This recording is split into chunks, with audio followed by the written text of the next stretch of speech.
इतने में जिब्राइल अलैहिस्सलाम नबी पाक सल्लल्लाहु अलैहि वसल्लम की खिदमत में हाजिर हुए। अल्लाह ताला की तरफ से आपको सलाम पहुंचाए। जिब्राइल अलैहिस्सलाम ने कहा, ऐ अल्लाह के रसूल, अल्लाह ताला फरमाते हैं क्या मखलूक को आपने पैदा किया? प्यारे नाज़रीन, एक मर्तबा हज़रत उमर रज़ी अल्लाह ताला अन्हा रोते हुए नबी पाक सल्लल्लाहु अलैहि वसल्लम की खिदमत में हाजिर हुए। आप सल्लल्लाहु अलैहि वसल्लम ने रोने की वजह पूछी। अर्ज़ किया, या रसूल अल्लाह, दरवाजे पर एक नौजवान रो रहा है जिसने मेरा दिल जला कर रख दिया। फरमाया, उमर, उसे अंदर ले आओ। वो नौजवान रोता हुआ हाजिर हुआ। नबी पाक ने उससे रोने की वजह पूछी। कहने लगा, या रसूल अल्लाह, मेरे गुनाहों का ढेर मुझे रुला रहा है और मुझे जब्बार से डर आता है कि वो मुझ पर गज़बनाक हो। आपने फरमाया, नौजवान, क्या तूने अल्लाह के साथ किसी को शरीक ठहराया? अर्ज़ किया, नहीं। क्या तूने किसी जान को नाहक कत्ल किया है?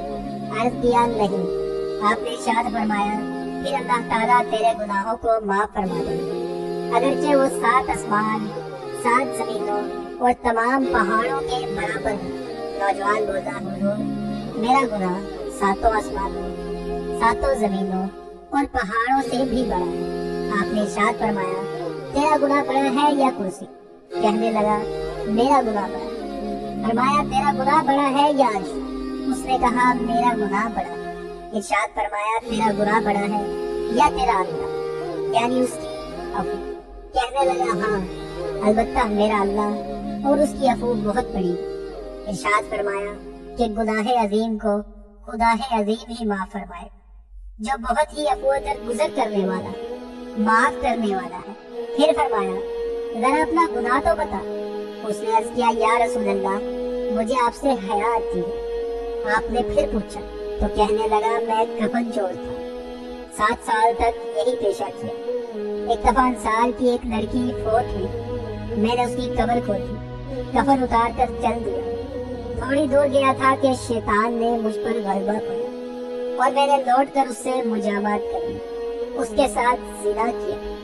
निकल कर थोड़ी दूर गया, क्या देखता हूँ वो लड़की खड़ी पुकार कर कह रही है, ऐ नौजवान, तुझे कयामत के दिन जज़ा और सजा देने वाले से हया नहीं आती? जिस वक्त वो अपनी कुर्सी फैसले के लिए रखी और जालिम से मजलूम का बदला दिलवाएंगे, तूने मरने वालों के मजमे में मुझे नंगी करके चल दिया और मेरे अल्लाह के रूबरू मुझे बहालत जनाबत हाजिर होने पर मजबूर किया। ये सुनते ही नबी पाक सल्लल्लाहु अलैहि वसल्लम उछल कर खड़े हो गए और उसके मुंह पर एक तमाचा रसीद किया। फरमाया, ओ फासिक, तू तो बस आग के ही लायक, दफा हो जा मेरी नजरों के सामने से। नौजवान वहां से निकला, 40 रातों तक अल्लाह के हुजूर तौबा कर मारा मारा फिरता रहा।